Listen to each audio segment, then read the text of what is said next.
함께 보실 하나님 말씀은 빌립보서입니다. 빌립보서 1장 1절에서 11절까지의 말씀. 신약 성경 318페이지 전으로 있습니다. 빌립보서 1장 1절에서 11절까지의 말씀을 드라마 바이블로 봉독하겠습니다. 그리스도 예수의 종 바울과 디모데는 그리스도 예수 안에서 빌립보에 사는 모든 성도와 또한 감독들과 집사들에게 편지하노니 하나님 우리 아버지와 주 예수 그리스도로부터 은혜와 평강이 너희에게 있을지어다. 내가 너희를 생각할 때마다 나의 하나님께 감사하며 간구할 때마다 너희 무리를 위하여 기쁨으로 항상 간구함은 너희가 첫날부터 이제까지 복음을 위한 일에 참여하고 있기 때문이라. 너희 안에서 착한 일을 시작하신 이가 그리스도 예수의 날까지 이루실 줄 우리는 확신하노라. 내가 너희 무리를 위하여 이와 같이 생각하는 것이 마땅하니 이는 너희가 내 마음에 있음이며 나의 매임과 복음을 변명함과 확정함에 너희가 다 나와 함께 은혜에 참여한 자가 됨이라. 내가 예수 그리스도의 심장으로 너희 무리를 얼마나 사모하는지 하나님이 내 증인이시니라. 내가 기도하노라. 너희 사랑을 지식과 모든 총명으로 점점 더 풍성하게 하사 너희로 지극히 선한 것을 분별하며 또 진실하여 허물 없이 그리스도의 날까지 이루고 예수 그리스도로 말미암아 의의 열매가 가득하여 하나님의 영광과 찬송이 되기를 원하노라. 아멘. 함께 읽은 본문의 말씀을 가지고 사랑 안에서의 간구라는 제목으로 말씀 나누고 기도하도록 하겠습니다. 오늘부터 우리가 함께 묵상할 성경 본문은 빌립보서입니다. 이 빌립보서는 바울이 옥중에서 기록한 편지로 분류되기 때문에 옥중서신이라는 이름으로도 불리기도 합니다. 사람이 갇히고 힘든 환경 가운데 있을 때 환경과 상황으로 인한 눌림과 괴로움, 또 답답함으로 어려워하는 것이 자연스러운 반응일 것입니다. 갇혀 있는데 좋아할 사람 누가 있겠어요? 몸이 갇혀 있고 상황이 어려운데 그거 기뻐하고 즐거워할 사람 없을 것입니다. 그런데 바울은 그런 상황에서도 감사와 찬양을 하고 있음을 오늘 본문의 편지가 우리에게 보여줍니다. 이로써 빌립보 교인들에게 믿음으로 사는 것이 무엇인가 하는 것을 보여주는 거예요. 믿음으로 사는 것이 환경과 개의치 않고 그렇게 기뻐할 수 있는 것임을 바울이 보여주는 것입니다. 지난 히브리서 묵상과 같이 시선을 예수 그리스도께 고정하고 굳건한 믿음과 또 하나님을 향한 사랑으로 신앙의 경주를 감당하는 것이 어떻게 모든 것들을 바라보고 또 판단하고 믿고 그렇게 살아가는 것인지를 바울이 그의 삶으로 또 편지로 보여주는 것입니다. 빌립보서에서 핵심이 되는 단어이자 주제는 기쁨이라고 할 수 있습니다. 분량이 4장밖에 되지 않는 짧은 글이지만 그 속에서는 기뻐함 혹은 기쁨이라는 단어가 반복적으로 자주 등장합니다. 물론 이 기쁨이라는 것 사람이 스스로의 노력이나 수고로 만들어낼 수 있는 것이 아닐 것입니다. 예수 그리스도와 성령 하나님의 역사로 그리고 하나님의 계획으로 인해 누리게 되는 기쁨을 바울이 누리고 있다고 말하는 것입니다. 이런 주제를 바울은 지금 자신이 감금되어 있는 형편에도 불구하고 나누고 있어요. 참 놀라운 일입니다. 우리는 기뻐할 것이 외부적인 환경이 바뀌어야 기뻐할 수 있다고 생각하는데 바울은 그렇지 않다는 것. 예수 그리스도를 믿고 믿음 안에서 걸어가는 것은 환경과 상관없이 기뻐할 수 있는 하나님이 주시는 샘솟는 즐거움이 있음을 보여주는 것입니다.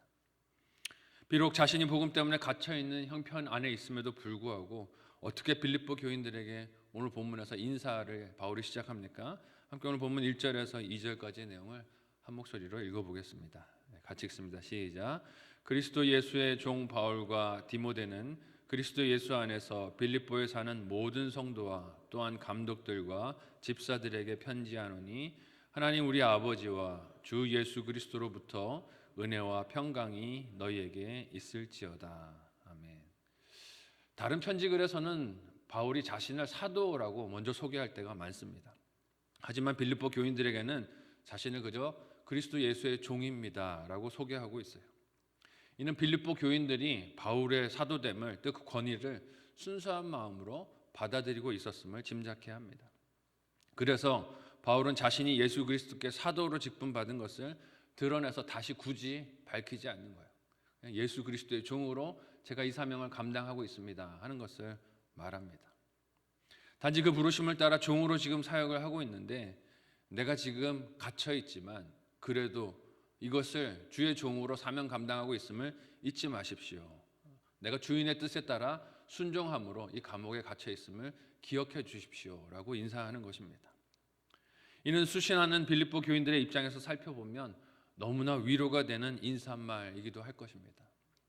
왜냐하면 바울은 자신이 갇힌 것도 그 가운데서 고난받는 것도 괴로움을 겪는 것도 하나님이 모르시는 것이 아니라 다 알고 계십니다. 내가 하나님의 종으로 하나님의 명령을 따라 이 일들을 겪고 계시니 여러분 두려워 마시고 놀라워 마시고 그냥 위로를 받으시고 안심하십시오라고 인사를 문안하고 있기 때문에 그렇습니다. 오히려 갇힌 바울이 자신의 편지를 받는 빌립보 교인들을 향해서 감독과 집사들을 향해서 성도들을 향해서 자신을 염려하는 그들을 향해서 은혜와 평강이 있기를 간구합니다. 뒤집어진 것 같죠. 풀려있는 사람이 갇힌 자를 위해서 간구해야 될 것 같은데 갇혀있는 자가 풀려있는 자유자들을 위해서 은혜와 평강을 간구하며 위로의 말을 전하고 있습니다. 이런 바울의 감사와 축복 그리고 인사가 우리에게 보여주는 복음의 능력이 무엇입니까? 어떤 환경도 복음이 주는 은혜와 평강 그리고 이를 서로 나누는 성도의 사랑과 하나됨을 가로막지 못하는 줄 믿으시기를 바랍니다. 갇혀 있다고 이 은혜를 나눌 수 있는 것이 제한되는 것이 아니라는 것이에요. 날마다 우리의 삶이 하나님이 주시는 이 은혜와 평강으로 넘치시기를 예수님의 이름으로 축복합니다. 우리가 어떤 고난을 겪든 어떤 질병의 문제를 만났든 어떤 경제적인 어려움을 지나가고 있든지 간에 하나님이 주시는 이 은혜와 평강이 우리의 삶에 넘치시기를 소망합니다. 이어서 바울이 무엇을 말하며 빌립보 성도들을 위하여 기도하고 간구합니까? 함께 오늘 본문 3절에서 8절까지의 내용을 한 목소리로 읽어보도록 하겠습니다. 같이 읽습니다. 시작. 내가 너희를 생각할 때마다 나의 하나님께 감사하며 간구할 때마다 너희 무리를 위하여 기쁨으로 항상 간구함은 너희가 첫날부터 이제까지 복음을 위한 일에 참여하고 있기 때문이라. 너희 안에서 착한 일을 시작하신 이가 그리스도 예수의 날까지 이루실 줄을 우리는 확신하노라. 내가 너희 무리를 위하여 이와 같이 생각하는 것이 마땅하니 이는 너희가 내 마음에 있음이며 나의 매임과 복음을 변명함과 확정함에 너희가 다 나와 함께 은혜에 참여하는 자가 됨이라. 내가 그리스도 예수의 심장으로 너희 무리를 얼마나 사모하는지 하나님이 내 증인이시니라. 아멘. 바울이 보인 이 감사, 기쁨, 또 즐거움의 이유는 오직 빌립보 성도들인 것을 봅니다. 당신들로 인하여 내가 이렇게 기쁘고 감사합니다 라고 말하고 있어요. 그들을 생각할 때마다 바울은 하나님께 감사했습니다. 이런 감사가 빌립보 성도들로부터 인해 바울에게 있었던 이유가 어떻게 오늘 우리가 읽은 본문에 소개됩니까? 5절을 보니 그들이 빌립보 교회가 복음을 받아들인 첫날부터 자신이 감옥에 갇혀 있는 이때까지 복음을 위해 함께 참여하고 있기 때문이다 라고 말하고 있어요. 복음을 전하는 이 일에 너희도 함께 참여하고 있어서 이것이 나의 기쁨의 이유입니다 라고 말하고 있어요. 비록 자신은 감옥에 갇혀서 지금 어떤 판결을 받게 될지, 앞으로 어떤 일과 어려움이 다가오게 될지, 사형을 당하게 될지 아무것도 알 수 없는 상황이지만 모든 것이 안개와 같지만 상관없다는 것입니다. 기쁘다는 거예요. 복음을 증거하는 일에 이렇게 동역자들이 있고 포기하지 않고 믿음의 길을 걷는 지체들이 있으니 나는 감사합니다 라고 바울이 말합니다. 이런 바울의 기쁨과 자기 형편을 대하는 태도에서 발견하는 이 복음의 능력이 무엇입니까? 복음은 우리 환경을 초월해서 주시는 기쁨이 된다는 거예요. 힘이 된다는 것입니다. 내가 갇히든지 억울한 일을 당하든지 계획했던 일들이 막히든지 꺾이든지 어떤 상황에도 상관하지 않고 복음으로 인하여 주시는 기쁨이 우리 안에 있다는 것이에요. 하나님이 여전히 하나님의 뜻을 이루시며 그 주권을 펼치고 계심을 믿기 때문에 내가 계획한 대로 인생이 흘러가지 않아도 그래도 나는 기뻐할 수 있습니다 라는 복음의 능력이 우리 가운데 선포됩니다. 바울은 이런 확신으로 기뻐하며 빌립보 교인들의 안에서 착한 일을 시작하신 하나님께서 예수님께서 오실 그날까지, 즉 주님께서 재림하셔서 모든 삶을 심판하실 그날까지 그 착한 일을 완성해 가실 것을 믿습니다 라고 고백해요. 그러니까 사실 사람을 인하여 기뻐하지만 사람의 상황 때문에 기뻐하는 것이 아니라 그들 안에서 일하시는 누구 때문에 기뻐하는 겁니까? 하나님의 은혜 때문에 기뻐하는 거예요.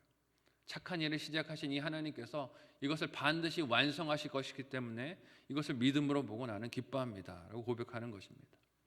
이런 기쁨은 십자가를 앞두셨던 예수님께도 있었던 것을 봅니다. 지난 금요철야에도 나눴지만 우리 요한복음 15장 11절의 말씀을 우리 같이 한 목소리로 읽어보도록 하겠습니다.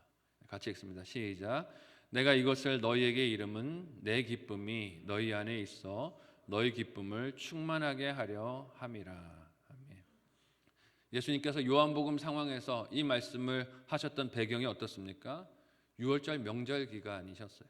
제자들의 발을 씻으시고 그들 중에서 예수님을 팔 자가 있다는 것을, 배반자가 있다는 것을 알려주시고 십자가의 죽음을 먼저 가르쳐 주신 때였습니다. 제자들이 다 근심에 빠져 있었죠. 우리 중에서 누가 예수님을 배반할 것인가? 예수님이 왜 이런 죽음을 당해야 하는가? 걱정하고 염려하는 때에 예수님이 하신 말씀이 내 기쁨을 너희에게 충만하게 하려고 내가 이것을 일러준다라고 말씀하셨어요. 주님 안에 기쁨이 넘치셨다는 것을 제자들에게 밝혀주셨습니다. 당할 일들이 고난과 괴로움이라 해도 그 안에서 이루어질 하나님의 뜻이, 하나님의 구원이 있기에 예수님이 이것을 바라보고 기뻐하셨던 것입니다. 이 기쁨을 사도 바울도 받았기 때문에 감옥 안에서도 기뻐하는 것이에요. 갇힌 상황에서도 기쁨을 말하며 감사할 수 있었던 것입니다. 그래서 바울은 8절과 같이 예수 그리스도의 심장으로 빌립보 교인들을 사랑하며 그 진실함에 대해서 하나님께서 나의 증인이 되어주셨습니다 라고 말하고 있어요. 이어서 11절까지 바울이 또 무엇을 간구하며 기도합니까? 함께 오늘 본문 9절에서 11절 마지막 부분을 우리 같이 한 목소리로 읽어보겠습니다. 같이 읽습니다. 시작. 내가 기도하노라 너희 사랑을 지식과 모든 총명으로 더욱 점점 더 풍성하게 하사 너희로 지극히 선한 것을 분별하며 또 진실하여 허물 없이 그리스도의 날까지 이루고 예수 그리스도로 말미암아 의의 열매가 가득하여 하나님의 영광과 찬송이 되기를 원하노라. 아멘. 바울을 감옥에다 가뒀던 관료들은 아마 그가 하는 일을 이제 막았으니 다행이다 여기며 기뻐했을 것입니다. 모든 상황들을 자신들이 통제하고 있다라고 그렇게 착각했을 거예요. 복음 전하는 것을 싫어해서 그를 가뒀기 때문에 이제는 전할 길이 없어졌구나 여기면서 속으로 쾌재를 불렀을지도 모릅니다. 그러나 바울이 가려고 했던 길과 여정을 막았을지는 몰라도 그 공권력이 바울의 기도는 막지 못했습니다. 감옥에 가둬뒀다고 기도를 못하는 것 아니었어요. 감옥에 갇혀 있어도 바울은 기도했습니다. 어떤 면에서는 바울의 이 기도가 더욱 깊어지고 간절해지게 만드는 상황을 만들어주고 제공해줬을 거예요. 언제 그렇게 깊이 기도하겠습니까? 갇혀 있으니 어디 움직이지 못하니 간절히 하나님께 기도하며 교회를 위해서 사도 바울이 간구했던 것이죠. 바울은 빌립보 교인들의 사랑이 그저 감정적인 반응이 아니라 지식과 모든 총명으로 더 풍성하게 된 전인적인 것이 되기를 원하면서 기도했습니다. 하나님, 이 사랑이 지식이 더해지게 하시고 또 풍성해지게 인도하여 주셔서 주님 오시는 그날까지 복음 전하는 일에 쓰임받게 해주십시오라고 기도한 것이죠. 왜냐하면 사람의 감정은 상황이나 시간이 지나가면 변하고 달라지게 되지만 하나님을 더욱 깊이 아는 힘에서 지식에서 비롯된 사랑은 기간이 지날수록 더 풍성해지기 때문에 그렇습니다. 상황이 바뀌어도 그 사랑은 변함이 없기 때문에 그래요. 이런 사랑이 기도 없이 공동체 안에 심기고 자라날 수 없기 때문에 바울은 갇혀있는 상황에서 빌립보 교인들을 위하여서 그들의 복음에 대한 열정과 사랑이 더 풍성하게 될 것을 그런 하나님의 은혜를 간구하며 간절하게 기도했습니다. 또한 그 기도의 제목은 그들 신앙이 선한 것을 분별하고 가식이 없이 진실하며 허물이 없는 모습으로 주님 오시는 그날까지 아름다운 모습으로 설 수 있기를 간구하는 기도의 주제가 되었습니다. 이런 바울의 기도를 통해 우리의 기도, 특별히 서로를 위한 기도의 내용과 제목들을 돌아보실 수 있었으면 좋겠습니다. 물론 우리 육신의 아픔을 위해서 기도하는 것도 필요한 일입니다. 물질적 필요를 위해 환경의 어려움을 겪고 있는 성도들을 위해 중보하는 것도 필요한 일이지만 바울의 기도와 같이 우리의 사랑이 더 깊어지기를 힘써 기도하는 저와 여러분들이 되실 수 있기를 바랍니다. 그저 감정적인 사랑이 아니라 예수 그리스도를 더 깊이 알기에 이 감정의 사랑을 넘어서서 예수님을 아는 지식으로 더 풍성함으로 서로를 사랑할 수 있는 공동체가 되도록 우리가 힘써 기도해야 할 것입니다. 하나님이 나에게 갇힌 환경을 주시면 이 갇힌 환경 때문에 더 기도하라고 주시는 하나님의 명령으로 알고 기쁨으로 기도하면 하나님이 때가 되면 풀려나게도 해 주실 것입니다.